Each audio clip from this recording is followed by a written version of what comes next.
Pasar Subuh Keramat Sari adalah denyut nadi kehidupan warga desa di dini hari. Di sana, dua pedagang sayur, Bu Rini dan Mak Tija, bersaing dalam senyap dengan lapak yang bersebelahan. Suatu ketika, dagangan Mak Tija mendadak sepi pembeli dan sayurannya cepat layu.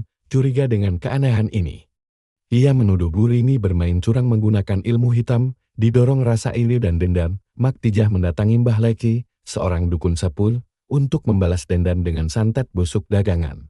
Namun, apa yang awalnya dianggap serangan balik justru membuka tabir rahasia lama. Bu Rini ternyata bukan pedagang biasa. Ia adalah pewaris ilmu tua dari garis keturunan yang memiliki perjanjian tak terputus dengan dunia lain. Serangan Mak Tija justru membangkitkan penjaga tak kasat mata yang menjaga keseimbangan pasar. Kini, teror tidak hanya dirasakan Mak Tija. Pasar mulai menunjukkan tanda-tanda aneh. Dan siapapun yang mencoba melanggar batas tak kasat mata akan diingatkan oleh bisikan dan bau amis dari sosok tak terlihat. Awal persaingan dan kecurigaan udara masih dingin dan gelap pukul 2.55 menit ketika langkah-langkah kaki mulai menyusuri jalan becek menuju Pasar Subuh Keramat Sari, pasar tradisional yang menjadi uratnya di perekonomian warga desa sejak dini hari, di antara deretan tenda biru dan terpal usang. Dua lapak berdampingan, hanya dipisahkan oleh sebuah meja plastik dan ember cuci, milik Bu Rini dan Mak Tija. Bu Rini, wanita paruh baya dengan sanggul rapi dan suara tenang, selalu datang tepat waktu.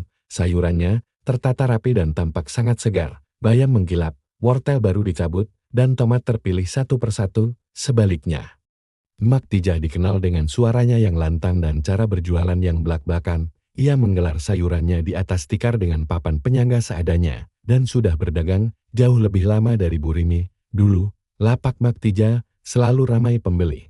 Namun, dalam beberapa bulan terakhir, pemandangan berubah drastis. Pembeli kini lebih banyak mengerubungi lapak Bu Rini, meninggalkan Mak Tija dalam kesendirian. Pagi itu, Mak Tija hanya duduk terpaku, sibuk membersihkan daun kol yang mulai layu. Sesekali, ia melirik tetangganya yang tersenyum melayani pelanggan. "Pagi, Bu Sari baru turun dari mobil. Sayur masih segar semua," jawab Bu Rini lembut. Mak Tija mengepal tangan di balik sarungnya. Hatinya panas, ia tahu sayurannya tidak kalah segar. Tapi entah mengapa sejak Bu Rini membuka lapak di sebelahnya, dagangannya selalu sepi. Pakai apa dia itu? Gumam Mak Tija dalam hati. Menduga ada penglaris yang digunakan Bu Rini. Langit mulai memerah, pertanda fajar akan menyingsing. Namun di hati Mak Tija, hari itu dimulai dengan amarah yang tertahan. Ia yakin ada sesuatu yang tidak wajar terjadi di Pasar Keramat Sari ini. Dan ia bersumpah akan mencari tahu sebelum semuanya direnggut darinya. Keanehan dagangan dan amarah Mak Tija. Hari berganti, sudah hampir seminggu Mak Tija memperhatikan hal-hal ganjil yang tak bisa dijelaskan logika. Setiap pagi, ia datang lebih awal, bahkan sebelum pukul 3, memastikan sayuran yang ia bawa adalah hasil panen dini hari, langsung dipetik dari kebun adiknya. Namun, setibanya di pasar, selalu saja ada kejadian aneh. Bayam yang tadi hijau segar, dalam waktu kurang dari sejam mulai menghitam di tepinya. Daun kangkung yang masih kaku malah mengerut seperti layu. Bahkan tomat yang ia pilih satu persatu, dalam beberapa jam berubah lembek dan berlendir di sudut keranjang. Pembeli pun mulai berkomentar, "Bu, ini tomatnya kok ada baunya ya?" Ujar Bu Mina, langganan lama. Mak Tija buru-buru memeriksa. "Loh, tadi masih bagus, Bu. Sumpah saya nggak bohong." Namun, Bu Mina sudah mundur, menutup hidungnya. "Maaf ya, Bu, saya ke sebelah saja deh. Sayurnya Bu Rini segar-segar tuh." Satu persatu pembeli pergi.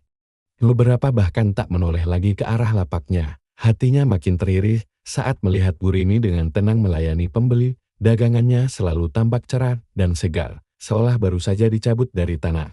Padahal mereka datang di waktu yang hampir bersamaan. Puncaknya terjadi pada hari kelima. Seorang pembeli muda, Ibu Lilis, datang dengan wajah kesal. "Bu, saya beli bayam dari Ibu kemarin pagi. Saya masak siangnya. Tapi begitu disantap, anak saya langsung muntah. Perutnya melilit," katanya. Mak Tija tercekat. "Serius, Bu? Tapi itu bayam saya sendiri yang panen. Masih pagi juga." Lilis tak mau mendengar. "Pokoknya saya nggak mau beli dari Ibu lagi. Jangan sampai orang lain juga keracunan." Ucapan itu membuat beberapa orang menoleh. Bisik-bisik mulai terdengar. "Mak Tija jualan udah bidaya. Katanya sayurnya bawa sial sekarang." Ada yang ngeluh mual juga kemarin. Sore itu, Maktijah pulang dengan keranjang hampir penuh. Sayur tak laku, reputasi tercoreng, dan harga dirinya tercabik. Ia tak langsung masuk ke rumah, duduk di bangku kayu di teras. Pandangannya kosong menatap sawah yang mulai menguning ini, pasti ulah Burini. Dia pakai cara kotor. Terpakai pelet pasan atau apa kek namanya, di dalam dada Maktijah. Bara dendam mulai menyala. Ia tahu ini bukan sekadar persaingan, ini sudah main ilmu dan ia tak mau kalah. Jalan menuju dukun dan santet busuk dagangan. Sejak kejadian itu, Maktijah menjadi lebih pendiam di pasar. Ia tidak lagi menyapa rekan pedagang lain. Biasanya, ia yang paling keras bersuara saat tawar-menawar. Kini lebih sering menunduk sambil membereskan sayur-sayur yang mulai kehilangan warnanya, bahkan sebelum tengah pagi.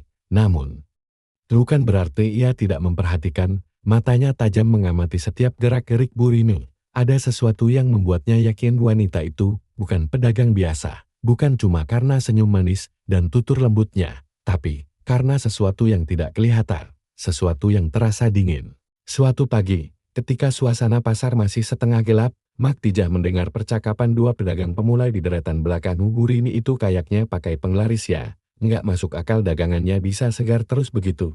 Ya, gue juga dengar. Katanya dia cucunya dukun dari Kalisau yang dulu itu, yang bisa ngobrol sama jin. Maktijah berhenti mengikat bayam, hatinya tercekat. Ia memejamkan mata, mendengarkan lebih saksama. Makanya jangan coba-coba usik dia, lapaknya itu, katanya ada yang jagain, bisik salah satu dari mereka. Keduanya lalu tertawa kecil, tapi terdengar gugup. Maktijah mendengus, tahu gitu dari dulu. Gua enggak kasih dia lapak di sebelah gua, gumamnya sendiri.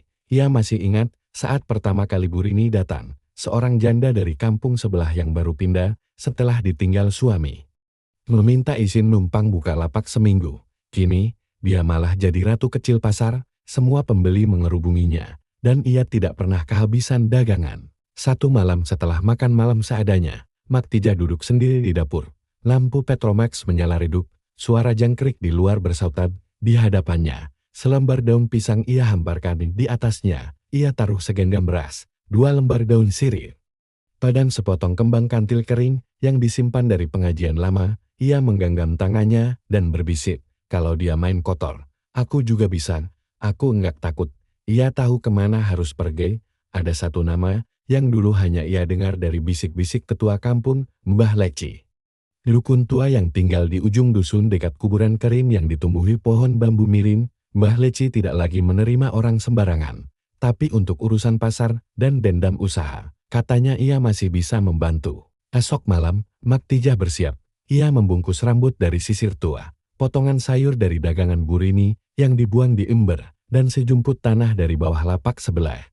Langkahnya mentap menuju tempat terlarang, karena bagi Maktijah, ini bukan lagi soal untung dan rugi, ini perang.